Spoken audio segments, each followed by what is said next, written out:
que dice, desde mediados del año 2018, el riesgo soberano de Turquía ha subido fuertemente. Explique con un gráfico de funciones de ahorro e inversión cómo este aumento de riesgo va a impactar en el déficit de cuenta corriente de Turquía. Y en el fondo lo explica a través de un gráfico de ahorro e inversión que habla que este aumento en spread, esto nosotros lo vimos en la ayudantía 1. En este gráfico, un aumento en el spread es como un aumento en la tasa, que haría, como en este caso está el ejemplo de un aumento del arancel. Y si se acuerdan, esto en el fondo, esta diferencia se explica como el déficit de cuenta corriente. A eso apuntaba en el fondo esa pregunta. O sea, como con ese gráfico se justificaba esa respuesta. ¿Qué es lo que dice? Hacer el gráfico de espacio, R y S, la lámina de la clase, o en nuestro caso la ayudantía, un aumento de spread sube la tasa internacional efectiva, llevando a un cierre del déficit de cuenta corriente. ¿Sí? Entonces, seguimos. Explique cómo los siguientes eventos pueden afectar el tipo de cambio de un país a un tipo de cambio flexible. De tipo de cambio, más o menos, ¿en qué parte de la materia van? ¿Qué han ido hablando? ¿Han hablado harto de tipo de cambio fijo, flexible? Sí, en la última clase hablamos de eso. Ya.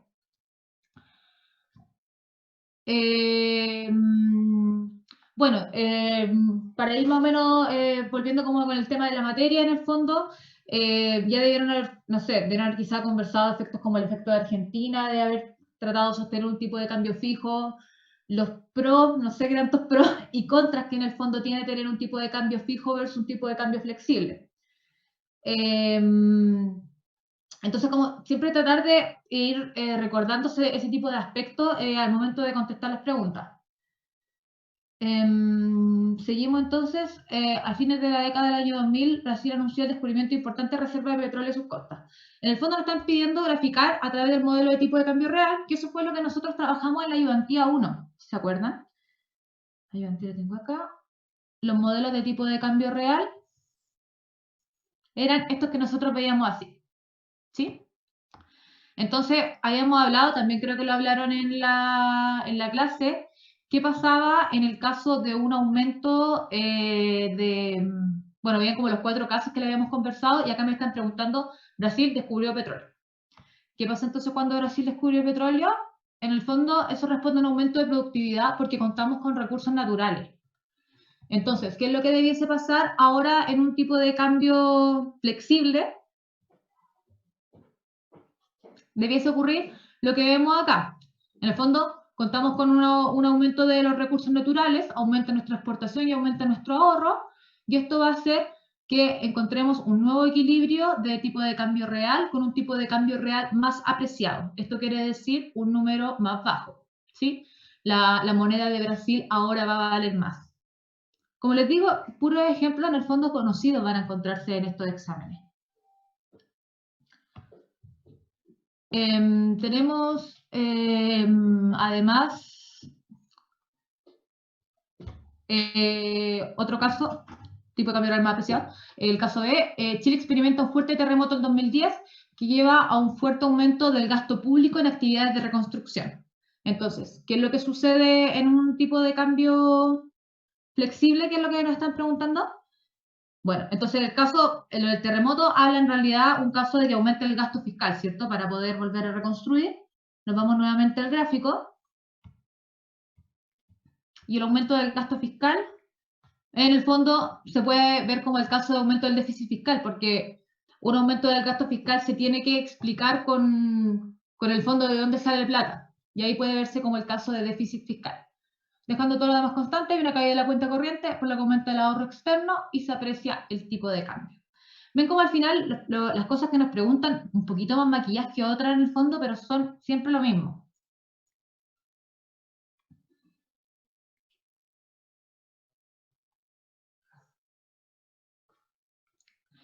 Producto de la innovación tecnológica en Corea del Sur, se está viendo un fuerte crecimiento en la productividad de bienes transables. Acá la respuesta apunta al efecto Balazs-Samuelson, que lo debieron haber conversado con el profesor, y que igual apunta al gráfico que habíamos visto para el caso de Brasil, porque es un aumento de productividad, así como expansiva, Y claro, en el fondo, ¿por qué apuntamos al efecto de Balazs-Samuelson? Porque nos están hablando de productividad de bienes transables. Y si se acuerdan de este efecto, nos hablaba que bastaba en el fondo, aunque hubiese un aumento en los bienes transables, para que este efecto también se aumentara en los que no son transables y en el fondo hace una mejora del todo. Hacia eso apuntaba el efecto de Balazs-Samuelson. Y vemos exactamente el mismo resultado en el fondo que el caso de Brasil, un tipo de cambio real apreciado. Ya, este texto no sé si ustedes lo leyeron, de hecho yo no me acordaba y para esta pregunta particularmente tuve que recurrir a él, es que nos habla cómo podría haberse afectado el descubrimiento en Brasil, el descubrimiento de petróleo, al tipo de cambio de Noruega, cuando Noruega también exportaba petróleo.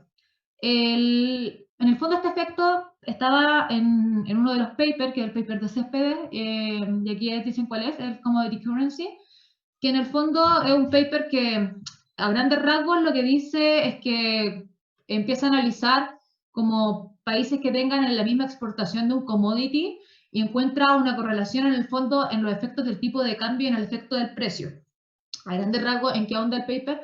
A que en el fondo este mismo efecto que le sucedió a Brasil se le va a traspasar derechamente, hacia, insisto, un montón de estudios ahí dentro del paper que lo pueden leer, se le va a traspasar también a Noruega y se le traspasa en el fondo con un tipo de cambio real apreciado, que fue lo mismo que vimos para el caso de Brasil.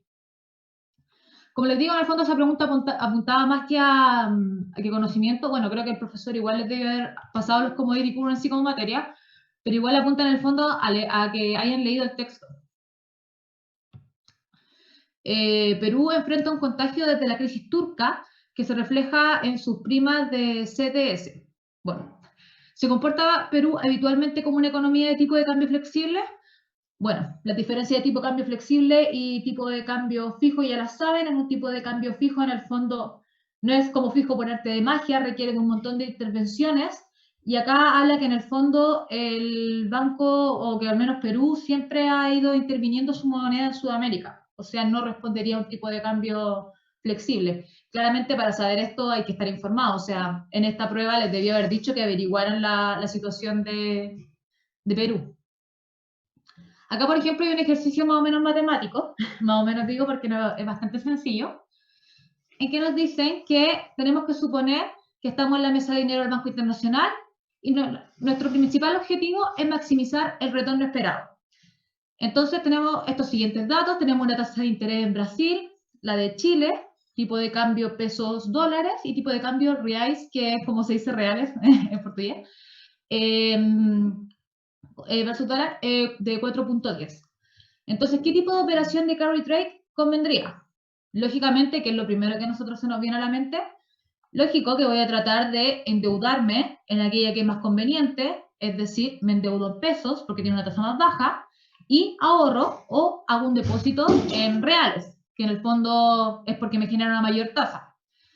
Pero todos estos retornos tienen que verse con la depreciación del peso versus reales. Y como vemos esa depreciación, tenemos que ver los cambios en hoy y en mañana, o bueno, en hoy y en fines de noviembre que han tenido las monedas. Nos damos cuenta que en el caso de Brasil no hubo ningún cambio en el tipo de cambio real, se mantuvo en 4 días, así que no hay ningún efecto de depreciación.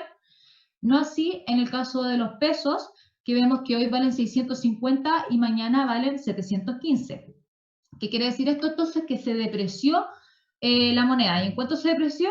Bueno, simplemente hay que calcular el ratio que nos da que es el 10%, y esto va sumado porque en el fondo nosotros ganamos gracias a esta depreciación, porque nosotros estábamos endeudados en pesos. Entonces, por eso hace que nosotros, este efecto de estar endeudado hace que nosotros aumentemos el 10%. Si hubiese sido este efecto para el caso de Brasil, como nosotros tenemos el depósito en reales, ahí no habría perjudicado y eso habría ido con un signo menos. Pero acá este 10% viene, como les digo, del ratio de depreciación que viene del tipo de cambio de peso. Entonces, Sorry, la es una fórmula de pregunta retorno, muy fácil, pero ¿cómo calculáis el ratio? el ratio es 715 dividido 650. Ah, No, ya, 650 perfecto. dividido 715, ahí sí. Ahí Vale. lo calculo. ¿Puedes repetir de nuevo por qué es una suma?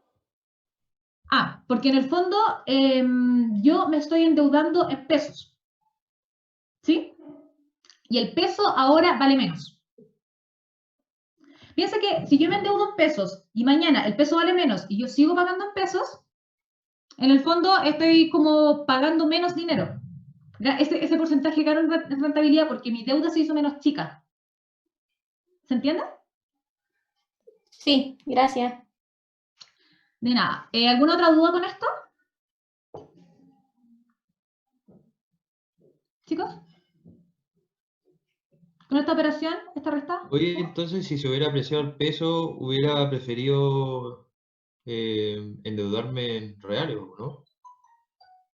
Es que tú la operación la hiciste hoy día. Piensa que en el fondo la operación la hiciste hoy día sin saber que se hubiese apreciado o depreciado mañana.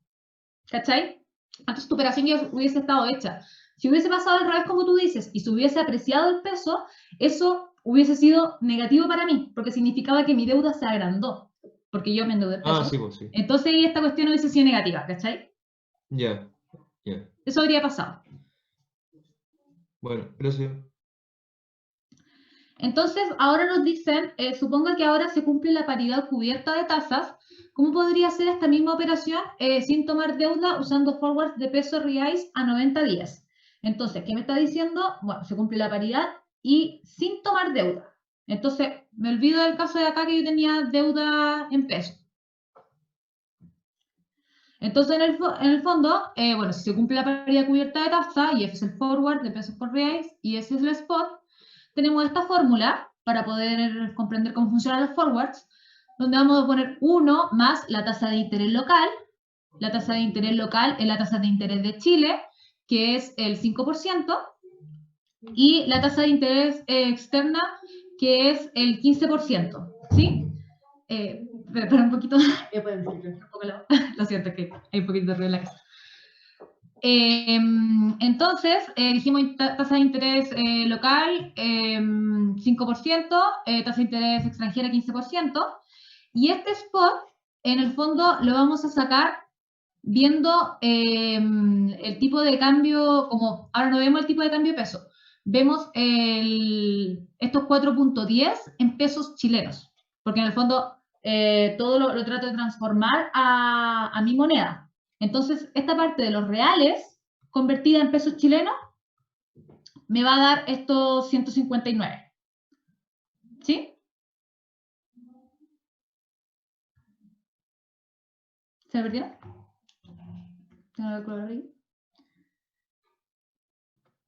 Y yo me perdí en la de arriba porque ¿En cuál? al final, en la primera, en la A, porque ¿Ya? ¿Sí? al principio dijiste, o sea, al final dijiste que nosotros tomábamos la decisión, pero no sabíamos cómo lo que iba a pasar después. Entonces, como que me podía beneficiar o como me podía como cagar, no sé. Claro, Pero perjudicar, sí. eso. Pero al final nosotros tomamos la decisión porque se depreciaba la moneda, entonces nos convenía, pues, ¿no? No, en el fondo este va a ser el retorno que nosotros vamos a tener el tiempo después. Porque nosotros, piensa que esto funciona como estimamos. En el fondo, esta es la información que yo tengo hoy. Y la información que yo tengo hoy es que a fines de noviembre es 7.15, pero en el fondo nosotros pensamos que va a ser 7.15, ¿cachai? Ya. Pero entonces al final, ¿cómo Y tomaste la decisión? la decisión de esta lógica de la tasa de interés funcionamos porque, obvio, yo voy a tratar de endeudarme en la tasa más baja y de ahorrar en la tasa más alta. Y eso también tengo que agregarle a la fórmula qué es lo que va a pasar con el peso chileno y con los reales. Ah, ya te Entonces, como cacho, yo ya te creo que cacho. esta es la información real, este es el retorno que yo debiese tener. Pero claro, no estoy segura que a fines de noviembre vaya a ser 7.15 realmente. Ya. Vale, gracias. Ya. Y acá, con respecto a lo que hemos hablado del forward, entonces sería como 1 más tasa de interés local, que es 5%, menos tasa de interés extranjera, que es el 15%. Entonces 5 menos 15 es menos 0,5, menos 0,1, ahí sí. Y 1 menos eso serían 0,9, ¿cierto? Y estos 159 que yo les había dicho que era por el caso de los reales, ¿cierto? Que en el fondo traer el precio del real a pesos chilenos. ¿Qué? Ahí está. En el fondo dividir los 650 en 4.1. El 4.1 se mantiene siempre, dijimos que se mantenía constante, ¿sí? Porque ese es el precio hoy. En el fondo, si yo tomo un forward, lo voy a tomar con el precio del real de hoy. ¿Sí? ¿Todos entendieron que ese 159 sale de dividir 650 en 4.10? Sí. Ya, entonces el resultado de este forward es 143. Entonces, versus qué lo tengo que comparar, qué es lo que va a suceder mañana. Y lo que va a suceder mañana es ver qué es lo que va a pasar con el tipo de cambio, que nosotros habíamos creído que iba a ser 715. Entonces, si el tipo de cambio es 715, veo eso cuánto es para estos 4.10 en moneda chilena. Y eso me da este valor que es 174. ¿Sí? Entonces, ¿qué me pasa? Que me doy cuenta que tengo estos 143 de costo del forward y estos 174.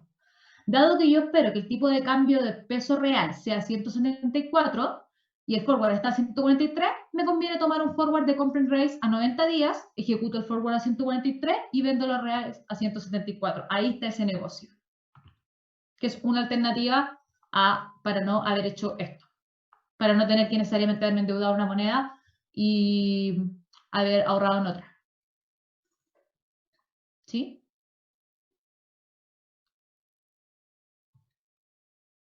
¿O se me perdió alguien por ahí?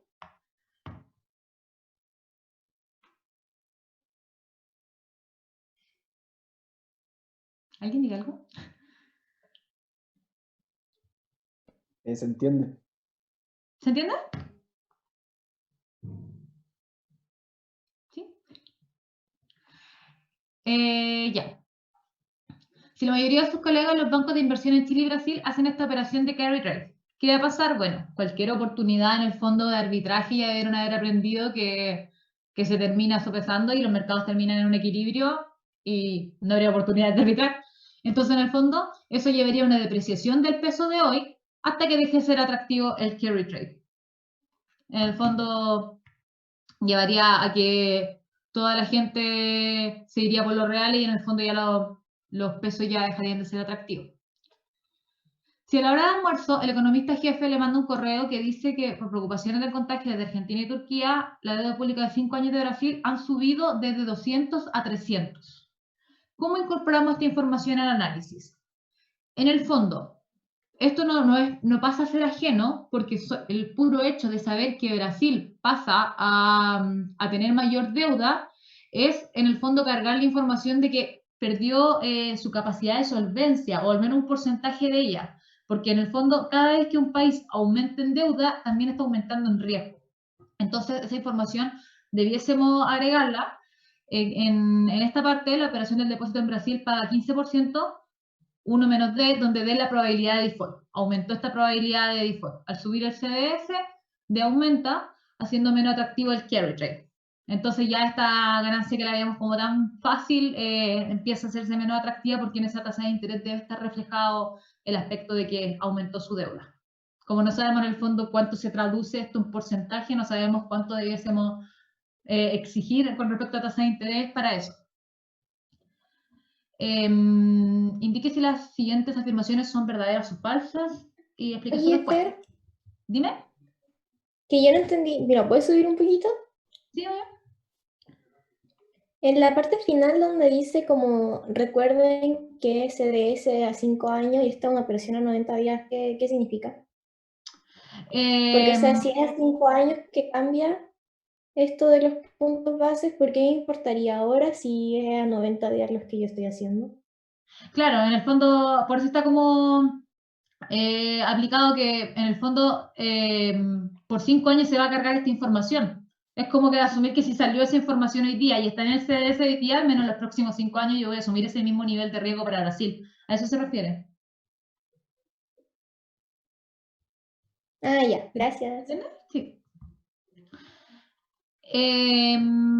Viendo que la verdadero y falso, esta boletra tiene respuesta, pero la vamos a igual. El Banco Central de Chile fija la cantidad de dinero M y no las tasas de interés porque es la mejor manera de estabilizar el producto, dado lo volátil que es la demanda por dinero en Chile. Bueno, el hecho de la volatilidad de la demanda en Chile no es como, o sea, no es un hecho, puede ser volátil o no volátil, pero se dice todo lo contrario a lo que dice este comentario. Se dice que en el fondo cuando la volatilidad es por parte de la demanda de dinero y no por la parte de demanda de bienes, lo mejor es fijar la tasa de interés. Ahora, nosotros sabemos que el Banco Central fija la tasa de interés mediante la compra y venta en el fondo de instrumentos financieros, entonces igual mueve la masa de dinero, pero sí, en ese caso sería falso porque sí conviene fijar las tasas de interés cuando es un aumento de la demanda por dinero. En una economía abierta, con plena movilidad de capitales, la política fiscal es completamente ineficaz. Verdadero, y esto lo vamos a ver usando el modelo de la sesión 4, que es esta sesión 4. Modelo ICLM, economía abierta. ¿Dónde está?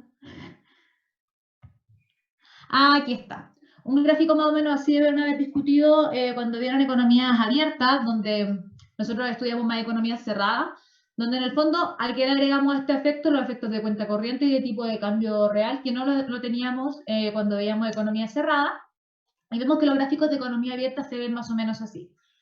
Acá en economía cerrada lo que nos importaba era la tasa de interés local, y acá en el fondo en economía abierta lo que nos importa es la tasa de interés extranjera, o sea, no extranjera, sino que la más atractiva, la de equilibrio, por así decirlo, igual pudiese ser la local.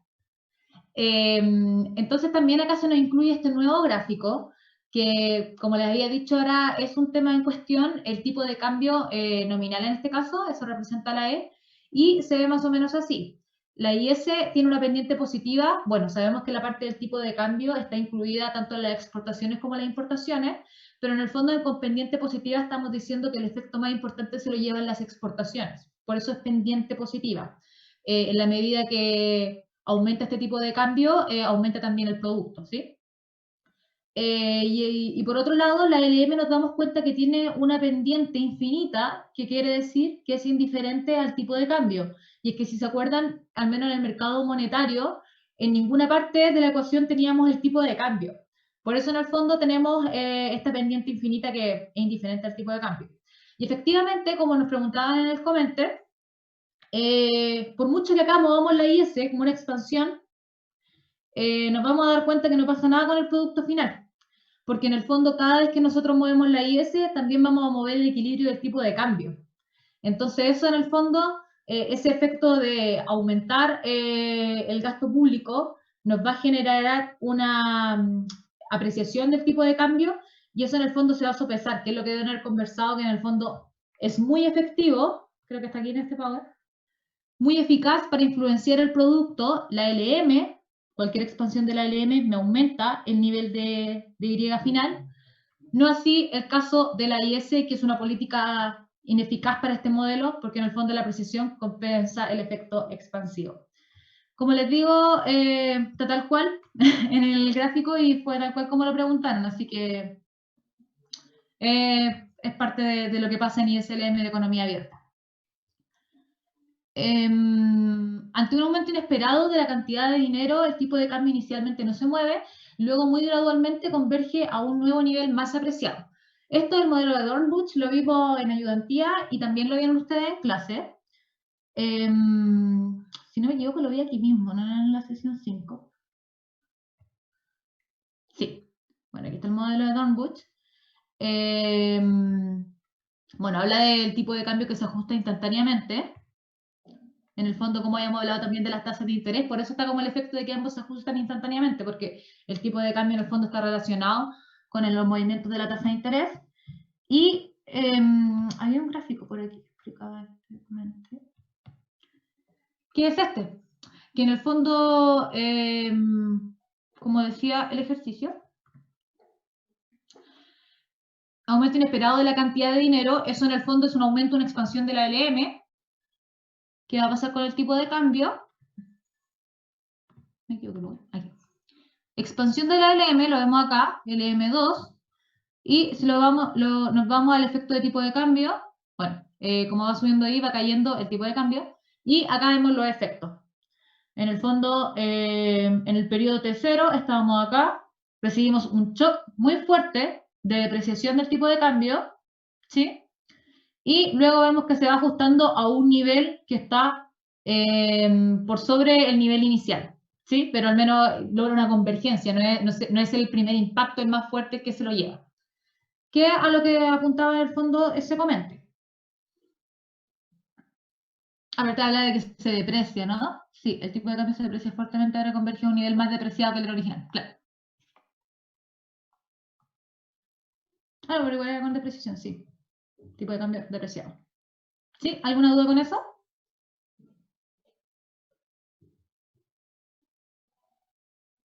¿Chicos? ¿Alguien por ahí? No, Dale, dale, me Yo dale. no entendí. ¿El modelo no se entendió? Sí. Ya. Me preguntan qué es lo que pasa, un aumento inesperado en la cantidad de dinero. Un aumento inesperado en la cantidad de dinero es como decir que el Banco Central, en el fondo, emitió mucho dinero. Eso, en el fondo, se ve en una expansión de la LM. ¿Qué pasa con el tipo de cambio? Es lo que me están preguntando. Entonces yo veo el efecto LM1 a LM2. Esto es una expansión. Y el efecto, acá está el efecto de lo que sucede con las tasas de interés, y el efecto de lo que sucede con el tipo de cambio está aquí, donde yo parto en este tipo de cambio y luego, dada esta información de la expansión, ocurre una fuerte depreciación. Acuérdate que las depreciaciones son niveles más altos de tipo de cambio, que eso lo veíamos como al revés, ¿se acuerdan? Entonces se deprecia fuertemente y luego logra una convergencia a un tipo de cambio más depreciado que el original, pero no tan fuerte como el momento del shock del tipo de cambio. ¿Qué es lo que nos dice acá la respuesta? El tipo de cambio se deprecia fuertemente ahora y converge a un nivel más depreciado que el original. En el fondo, ese es el efecto de una expansión de la LM. ¿Se ve más claro ahí o no? Sí, ahí ya. Claro. Perfecto. Los bancos centrales debiesen siempre intervenir ante movimientos cambiarios. Como ellos imprimen dinero, es gratis intervenir. Y por otra parte, son muy eficaces en afectar en forma permanente el tipo de cambio. Bueno, acá el profe igual les debía haber conversado mucho de eso, pero sabemos que nunca es gratis imprimir dinero. En el fondo es muy costoso con respecto al tema de las tasas de interés y también lo que sucede con la inflación. Sabemos que en el fondo imprimir dinero no es gratis, no es llegar a intervenir. Y que sabemos también que, no sé si ya leyeron el caso de Argentina, de parte de la crisis argentina, que en el fondo tratar de mantener un tipo de cambio flexible, o sea, un tipo de cambio fijo es muy costoso. En el fondo es pelear todo el tiempo con los movimientos de tasa de interés y eso en el fondo hace que también caigan mucho las reservas del país. Así que cuando lean algo como esto es completamente falso, o sea, nunca va a ser gratis y siempre va a generar movimiento de tasa de interés y también movimiento en las reservas del país. La única manera en que una intervención esterilizada de un banco central puede afectar el tipo de cambio es afectando las expectativas de tasa de interés futura. No es necesario solo las expectativas de tasa de interés futura, sino que también los efectos de portafolio, que en el fondo es a través de analizar esto. O sea, si yo tuviese una moneda que funcionara tal cual como la mía, supongamos que yo digo que Chile, o sea, el peso chileno y el peso del dólar van a la par, están tal cual, lógico que si en el fondo yo emito más dólares y expando la cantidad monetaria de dólares que hay, el dólar se deprecia. Esa es como otra manera que nosotros pudiésemos cambiar el tipo de cambio. Lógico que igual es mucho más difícil hacerlo de esa manera porque es muy raro que las monedas se comporten exactamente igual. Utilizando los modelos de crisis de balanza de pagos, explique los siguientes aspectos de la crisis que enfrentó Argentina durante este año. ¿Cuál de los tres modelos vistos en clase mejor explica lo que le pasó a Argentina? ¿Qué variables macroeconómicas e institucionales de Argentina los expusieron a un ataque cambiario? Bueno, acá está los de segunda generación. El beneficio de mantener el tipo de cambio apreciado, menor inflación. El costo de tener el tipo de cambio apreciado, menor crecimiento. Bueno, en el fondo esto es parte como de la materia de por qué en el fondo encaja más ese modelo que otro. ¿Cuál es la lógica del programa de asistencia del FMI? ¿Qué otros cambios va a tener que hacer Argentina para ser menos vulnerable a una crisis como esta en el futuro? En el fondo, el programa de asistencia del FMI, que es parte también de lo que aparecía en el texto de Velasco, si no me equivoco,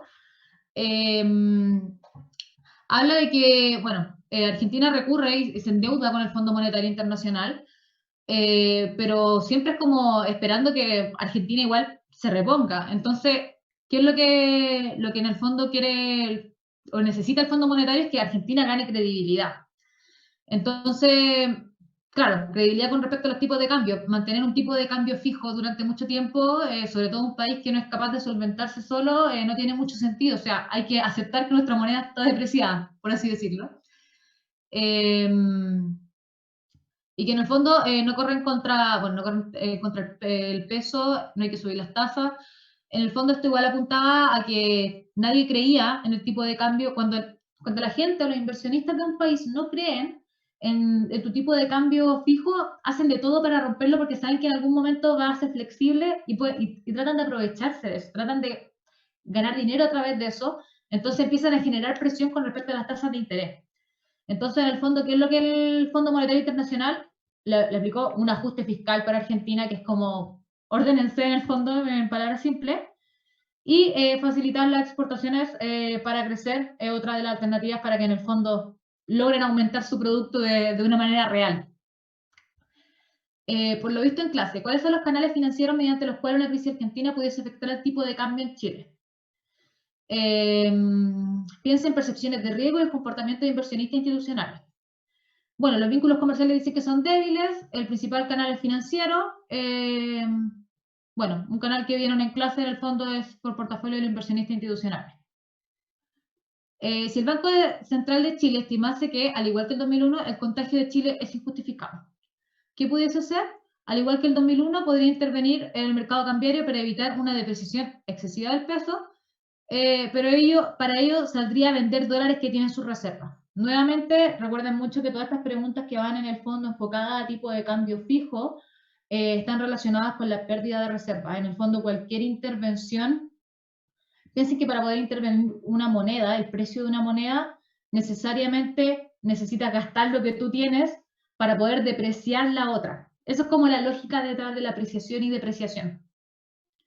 Y bueno, como les digo, este examen del 2018 quizás está un poquitito más lejos de lo que pudiese ser lo suyo, porque en los textos, al menos hay algunos textos de aquí que yo tampoco leí, porque no estaban dentro de mi lectura, así que creo que de hecho los textos que ustedes tienen ahora son los mismos de lo que nos tocó leer a nosotros en 2019, así que quizás este examen es un poquitito más parecido a lo que les pudiese tocar a ustedes.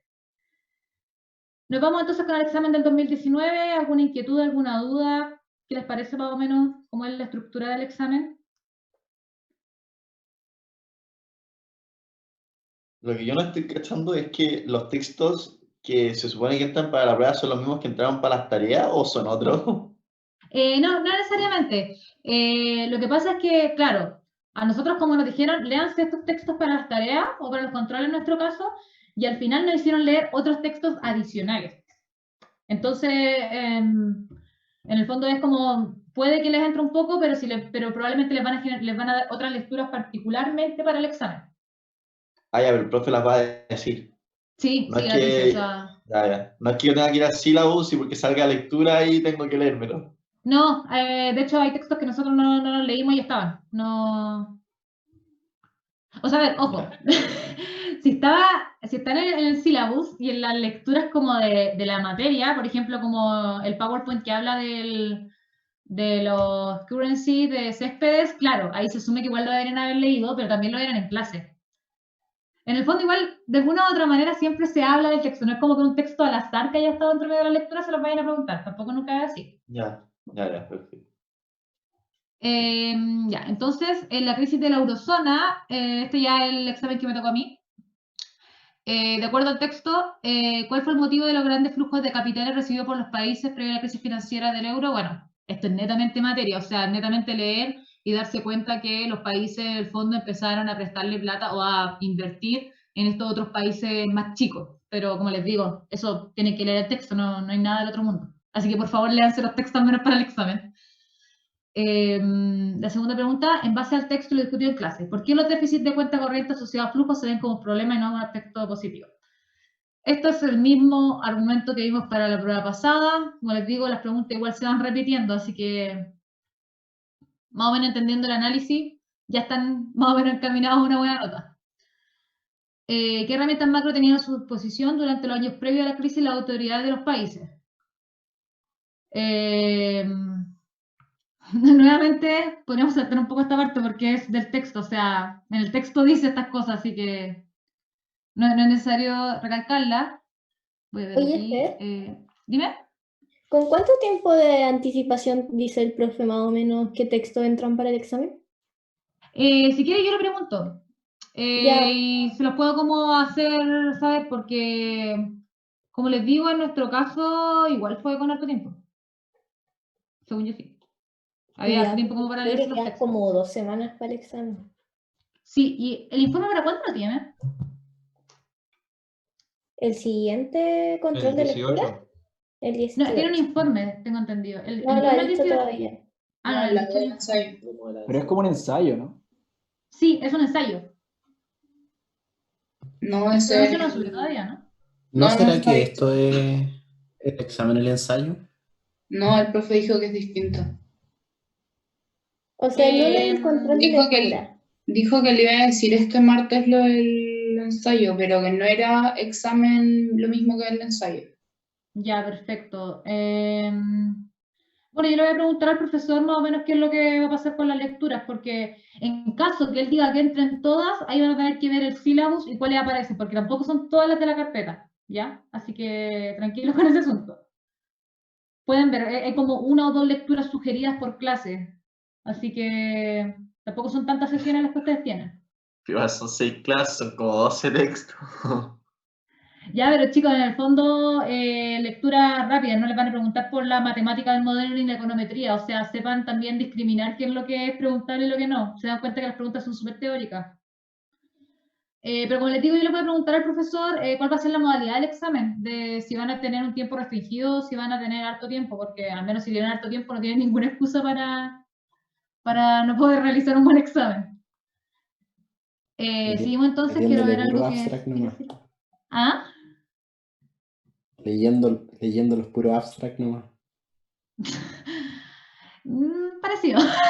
El puro abstract tampoco mantiene todo, igual tienes que tratar de leer un poquito más, pero las ideas, en el fondo, si siempre aquí se pregunta, se dan cuenta las pautas son las ideas más que nada, no las matemáticas súper peludas que tienen los modelos no se las van a preguntar. Los años 2011 y 2012 el riesgo soberano sube fuertemente. Ya, explique con un gráfico cómo las funciones de ahorro e inversión, cómo este aumento impactó el déficit de cuenta corriente. ¿Qué estima usted que ocurrió con la actividad económica? En el gráfico con R en el eje vertical y más en el horizontal, suponiendo que este es un nivel de ajuste donde la inversión es mayor que el ahorro, lleva a subir el S y bajar el I. Esto reduce el déficit de cuenta corriente. En el fondo, nos vamos a nuestra ayudantía 1.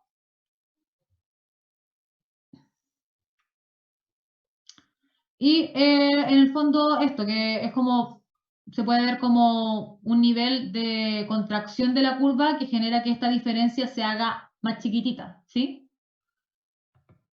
Ahí, no, adelante. Estamos aquí. Llega a resubir eso y a bajar inversión. Esto reduce el déficit, sí. Como les digo, ahí lo explican así tal cual como aparece aquí o en el fondo igual lo pueden hacer a través de... En estos casos, en el examen, si lo tienen que hacer... así, si es este tipo de examen, quizás es mejor que para el caso de los gráficos lo hagan a mano, ¿ya? Porque claro, aquí igual es un poco más difícil de entender la intuición, así que de pronto igual, si ya tienen los gráficos y todo, es como, va a ser mucho más entendible, al menos perceptivamente para entenderlo, ¿ya? Así que, como les digo, yo voy a averiguar cómo va a ser el examen para ver si lo van a tener que hacer algo más o menos así o no. Ya, en el texto, otra vez, se habla sobre la relación italiana con la Unión Europea y se discuten los posibles movimientos futuros del país de esta unión. ¿Cree usted que va a quedarse Italia en la eurozona o no? Acá hablaba de los beneficios y costos. Lo hablaba particularmente el texto, así que nuevamente no aplica. ¿Qué objetivo pretendía el gobierno de Macri al acudir al FMI? ¿Por qué cree que condicionó el crédito al ajuste fiscal? Es nuevamente lo que le había dicho, Velasco escribió un artículo sobre esto, que habla que el FMI condiciona este crédito porque espera de que Argentina no siga cometiendo las mismas malas decisiones, y en el fondo si Macri acude al FMI es porque apostaba a que Argentina se iba a recuperar al menos en el largo plazo. Más allá de si haya funcionado o no esta técnica, que hoy en día se cuestiona un poquitito, era en el fondo lo único que podía acudir porque ya Argentina era un país tan riesgoso que creer que el dinero iba a llegar por así solo, eso no iba a pasar tampoco. Explique cómo los siguientes eventos pueden afectar el tipo de cambio de un país con tipo de cambio flexible. Acá vamos a ver los mismos 4 casos, quizá, del modelo de tipo de cambio real que están en los que se los mostré en la ayudantía, que en el fondo tenemos el caso del déficit fiscal, el caso de los aranceles, el caso de aumento de productividad y el último, que no me acuerdo, lo tenemos por acá. Preguntan exactamente eso mismo, que está en estos casos de aquí, déficit fiscal, alza de los aranceles, aumento del precio exterior y aumento de productividad. Son nuevamente los mismos casos que aparecen acá. Estados Unidos introdujo una serie de tarifas bilaterales. En el fondo, esto se puede analizar como un efecto como arancelario. Es como eso lo que puede verse. Producto de innovación tecnológica, nuevamente lo que conversamos en el examen anterior, es como lo que vimos para el caso de Brasil descubre petróleo o Corea aumenta su tecnología. Lo mismo pero aquí en caso de China. Como respuesta a la crisis subprime del año 2009, el gobierno de Chile anunció un aumento en el gasto público, déficit fiscal. Son los mismos casos. Holanda anuncia el descubrimiento de importantes reservas de gas, aumento en productividad. Desde marzo de 2019, Argentina enfrenta alza en sus costos de financiamiento externo, motivados por riesgos políticos. Bueno, en este caso ya es distinto, que lo analiza a través del modelo de paridad de tasa. Y en el fondo es porque, si se acuerdan, el modelo de paridad de tasa era que nosotros esperábamos que una tasa, o sea, que al menos los tipos de cambio estuviesen equilibrados según las tasas de interés y según el nivel de riesgo país, que es como el poder paridad de compra, que hemos visto que los bienes debiesen costar lo mismo. El poder de paridad de tasa anuncia que igual debiese existir un equilibrio si consideramos casos como el riesgo país y el tipo de cambio. ¿Cuáles han sido las reacciones de la política del Banco Central Argentina ante el movimiento del tipo de cambio? La pregunta es, ¿y qué rol ha jugado el FMI? Nuevamente, texto. Sí, a nosotros en particular, por lo visto, nuestro alto texto. Indique las siguientes afirmaciones son verdaderas o falsas. Política monetaria óptima. Si la demanda de dinero es volátil, conviene fijar la tasa de interés. Muy parecida a la pregunta que vimos en el examen anterior. Si la demanda de bienes es volátil, conviene mover la tasa de interés. Y en este caso, es verdadero. Bueno, la pregunta anterior nos decía si no convenía fijar la tasa de interés cuando la demanda de dinero es volátil. Acá nos dice que sí conviene. Viendo los modelos, lo vemos con el típico ISLM, que en el fondo, bueno, no es necesario tampoco graficarlo, porque al fijar la tasa R, ahí vamos a eliminar ese efecto de que la demanda por dinero, en ese gráfico que tenemos de la oferta de dinero que es inelástica, porque la fija el Banco Central, y la demanda de dinero se mueve mucho, ahí sí vamos a tener problemas con la tasa de interés que se está moviendo mucho y nos va a generar otro efecto. Así que ahí para estabilizar el producto sí debiésemos fijarlo. En cambio, cuando la IS es volátil, no es necesario fijar nada, porque en el fondo la IS es como un efecto implícito más que un efecto directo, porque en el fondo nosotros sabemos que el aumento de demanda por producto genera aumento de demanda por dinero, pero tampoco no necesariamente va a depender igual de nuestro incentivo a ahorrar o a querer consumir ahora. Por eso, esto casi sabérselo en el fondo de memoria, aumento o cambios muy volátiles en la demanda de dinero, ahí sí nos va a convenir fijar la tasa de interés. En otro caso, es mejor dejarla que se mueva solita. Ante un aumento inesperado de la cantidad de dinero, el tipo de cambio inicialmente no se mueve y luego muy gradualmente converge a un nivel más apreciado. Bueno, habíamos dicho modelo de Dunbuch que el tipo de cambio tiene este efecto más o menos inmediato y luego va a converger a un nivel. Así que falso, inicialmente salta, se deprecia y luego se aprecia gradualmente, pero a un nivel más depreciado que el inicial. Aumento inesperado de la cantidad de dinero es el mismo ejercicio que hemos visto antes, cuando vimos ese gráfico de la LM que se expandía y veíamos los efectos del tipo de cambio. Es la misma pregunta en el fondo, pregunta repetida. El alza de tasas reciente en Italia abre una buena oportunidad de inversión en bonos italianos. Por un lado, el riesgo cambiario está acotado por el hecho de que Italia está en la zona euro. Por otro lado, está el compromiso histórico del presidente del Banco Central Europeo de hacer lo necesario para evitar el colapso del euro.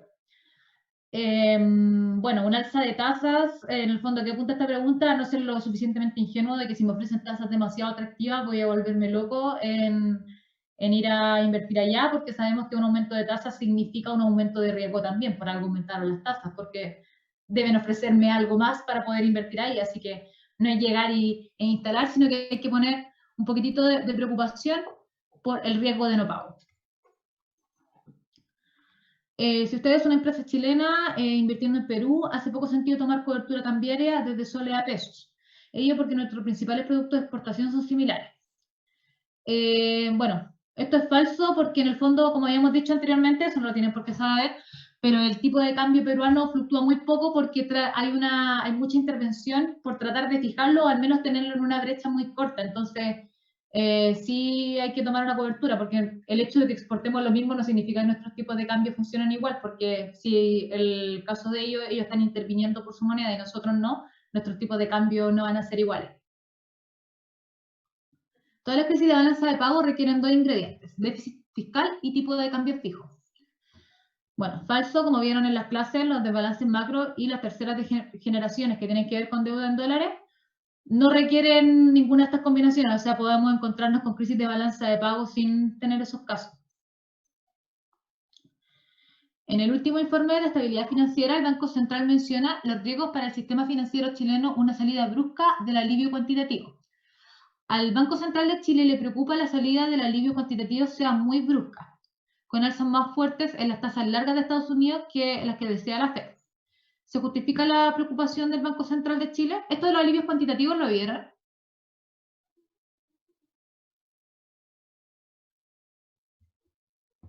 No, ¿Chicos? creo que no. ¿No lo vieron? Ya, porque estas preguntas de esto. Bueno, en el fondo apunta a medida, en el fondo, lo que pasa es que debieron haber hablado que primeramente es mucho más atractivo o siempre querer invertir en cosas a corto plazo, porque en el fondo no, lógico que voy a tratar de tener mi resultado de inversión lo más pronto posible y no en tanto tiempo. Entonces estas son como medidas como para poder extender y para poder dar cierto beneficio de inversiones a largo plazo. A poder como suavizar más que tener esto de hacer contrato a 90 días y cosas así. Entonces, respondiendo a esto, al Banco Central le preocupa un alza de tasas largas de Estados Unidos que lleva un alza en tasas largas en Chile. Y lógico porque eso va a afectar en el mercado financiero local. Y, bueno, razonable dado que la situación del alivio cuantitativo, y como sale el mismo, es excepcional y por la menor liquidez en el mercado de la deuda. En el fondo, lógico que no podemos estar indiferentes a este tipo de medidas de generar un alivio cuantitativo por parte de Estados Unidos. Los bancos centrales dicen siempre intervenir ante movimientos cambiarios, de ella es falso. ¿Cómo ellos imprimen dinero es gratis intervenir? Ya, esto lo vamos a saltar porque ya lo conversamos. La paridad cubierta de tasas se ha cumplido siempre entre los mercados financieros más profundos, pero solo ocasionalmente en Chile. No. Hay un texto que habla de esto de la paridad de tasas, no sé si ya lo leyeron, pero habla que al menos durante las crisis sí existe un cumplimiento transversal, pero no es como que se vaya a cumplir siempre. Bueno, en el fondo, sí en Chile, posibles explicaciones, restricciones regulatorias, apetito por riesgo, menos capital. Esta aparece en un texto, sí, yo me acuerdo de haberlo leído, que tenía que ver con efectos donde sí se cumplía y no se cumplía. Lo más normal es que no se cumpla así. Todos estos poder paridad son más que nada teóricos. Desde comienzo de la década, el gobierno de Japón viene impulsando un programa de alivio cuantitativo con el objetivo de contribuir a la reactivación de la economía japonesa, la que aún sufre consecuencias de su propia crisis financiera en los 90. Asuma que la tasa de interés de los bonos de gobierno en Japón a 10 años cumple la siguiente condición. Bueno, en el fondo vemos que tenemos una fórmula para la tasa de interés que se basa en las expectativas de las tasas y en este valor mu, que es una premia por ser de largo plazo. Bueno, premio por plazo. Mu, habitualmente, es mayor o menor que 0, explique en base al argumento visto en clase. Lógicamente debiese ser mayor porque en el fondo es un premio por plazo, en el fondo yo tengo que dar algún incentivo al hecho de motivar a que la gente se endeude más a largo plazo que al corto. Existe el riesgo de inflación también, o sea, hay un montón de cosas por las cuales a la gente no le gusta estas tasas como estas inversiones a largo plazo. Usando la ecuación anterior, explique a través de cuáles mecanismos podría impactar el alivio cuantitativo sobre la tasa larga de Japón. Dos mecanismos, bueno, señal, lograr bajar las expectativas de la tasa futura, en el fondo tratar de modificar estos niveles, el otro mecanismo, bajar el MOVE, bajar este nivel. Muchos autores explican el alivio cuantitativo de Japón como una respuesta ante un escenario de trampa de liquidez. Usando el modelo SLM, explique la trampa de liquidez y cómo el alivio cuantitativo podría ayudar a llevar a la economía a un nivel de actividad consistente con el pleno empleo. Bueno, acá tenemos el caso de trampa de liquidez, que en el fondo son estos casos de cuando la demanda por dinero... Ay, se tapa por esto, ¿no? No sé si ustedes ven esta barrita. Ya. Hay situaciones donde la demanda por dinero es muy bajita, y en el fondo la curva LM, más que verse así, se ve más o menos así. Entonces, este efecto nos produce ver que la IS pasa por tasas de interés negativas, que es algo que en el fondo no debiese pasar. Entonces, a este efecto que nosotros vemos, por como les digo, este problema de falta de demanda de dinero, que se traduce en la forma de la LM, nos vemos a este problema con la IS que nos genera tasa de interés negativa, y en el fondo caemos en una trampa de liquidez que no nos permite volver para poder realmente aumentar el producto. Entonces, ¿de qué manera a nosotros nos podría ayudar para poder llegar al efecto de pleno empleo que nosotros quisiéramos? Efectivamente lo pudiésemos hacer con el modelo de alivio cuantitativo. Y eso lo hace porque en el fondo, al realizar esta misma cosa, hacemos que suba la curva IS. Entonces, este efecto que nos sucede con la curva IS que habíamos visto acá, es como que no estuviese de esta manera, sino que estuviese más arriba y lográramos tasas de interés positivas.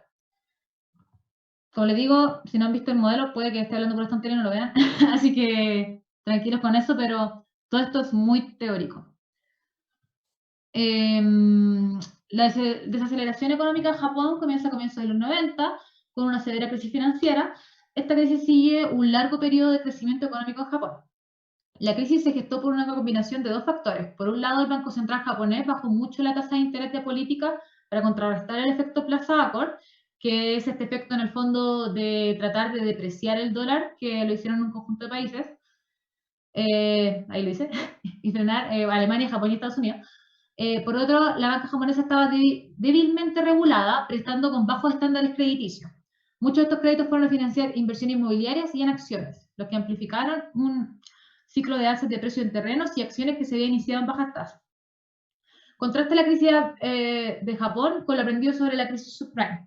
Bueno, similitudes vemos varias: bajas tasas previas, aumento de toma de riesgo, débil regulación, algo que también debieron haber conversado mucho con lo de la crisis subprime, y baja calidad de estándares crediticios para otorgar hipoteca.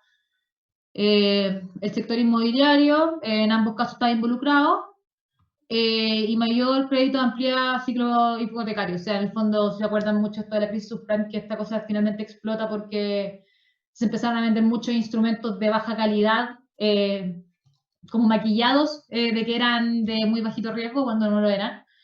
Y en el fondo también eso hizo que la gente, o en el caso al menos de la misma población, endeudarse cuando tenía capacidad de pago, y eso finalmente hizo que rebotara. ¿Cuál es la diferencia? En el fondo, el caso que vemos de esto del Plaza Accord fue un impacto acotado versus el fuerte impacto global que sí dejó la crisis subprime. El problema en la banca: no había productos sofisticados. En el fondo también es parte de la inexperiencia que tenían las personas que trabajaban en el rubro. ¿Qué similitudes ve entre el Plaza Accord y la actual guerra comercial entre China y Estados Unidos? La principal similitud es que en ambos Estados Unidos busca reducir su déficit comercial. Los 90 presionó a Japón para que apreciara el yen. Ahora está presionando a China para que aprecie el RMB y agregando al cero. Pero eso es nuevamente teórico. Y como les digo, este fue el examen que tuvimos nosotros. Si ven, los exámenes son largos. pero no eran tan largos en el sentido que, bueno, insisto, no tiene por qué darse el mismo caso a ustedes, pero en el caso de nosotros nos daban un montón de preguntas y nos dejaban quizás dejar una pregunta sin responder. En el caso de ustedes, ¿qué es lo que les va a pasar? Probablemente va a ser más cortito el examen, no los van a llenar de tantas preguntas como en este caso. Y el resto yo me comprometo a hablar con el profesor para entender más o menos, para aliviar un poco estas confusiones y poder comentárselas. Esta es nuestra última ayudantía. Al final nunca se contactaron conmigo de que hayan querido otra, pero si igual más adelante alguna dudita con algo, no tengo ningún problema.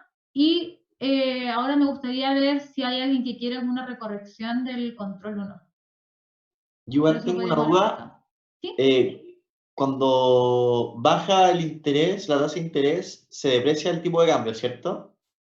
Cuando baja la tasa de interés, ya, tú hablas de mi tasa de interés. Claro. Si baja, claro, porque en el fondo habría una tasa de interés más atractiva por la cual invertir y todos tratarían de irse hacia esa moneda, ¿sí? Esa es mi pregunta, como por qué se hace eso. Es por eso. En el fondo están... lo que habíamos visto en el modelo Darnbush es que esto del impacto fuerte, nosotros habíamos conversado cuando lo vimos en ayudantía, que las tasas de interés se movían al momento, ¿no? Así que los precios se iban ajustando. Entonces, ese movimiento de tipo de cambio de tasa de interés va relacionado, porque en el fondo si yo hoy día sé que hay una tasa de interés súper atractiva para invertir afuera, me voy a ir con todo a invertir en esa moneda y eso va a hacer que esa moneda se aprecie. Por eso están esos movimientos. Ya. Hoy una pregunta, el reporte de lectura, ¿no hay una nota como por pregunta o sí? Sí, nota por pregunta, ¿lo quieres ver? O sea, sí, para saber en cuál fue que como que me fue peor, para ver. Ya, no hay ningún problema. Chicos, háblenme por el chat quienes quieren ver eso, porque ¿cómo lo podemos hacer aquí como para que la información igual sea privada? Los que quieran ver cositas de control de lectura. Oye, Fer, yo tengo una pregunta de la ayudantía. ¿Sí, dime? Mira, en la pregunta 5C. 5C. Espérame. ¿Estamos hablando de la 2019? Sí. ¿Ya? O no sé, era la de Perú, en la D. Ah, la D. ¿Ya? Dice que el tipo de cambio peruano fluctúa poco porque ellos están tratando de controlar el tipo de cambio fijo, como en un umbral. ¿Sí? Pero en la ayuntía, o sea, en el examen del 2018 dice que eso no es una mala, eso es una mala idea hacerlo. ¿Por qué Perú puede hacer eso? Como en el largo plazo.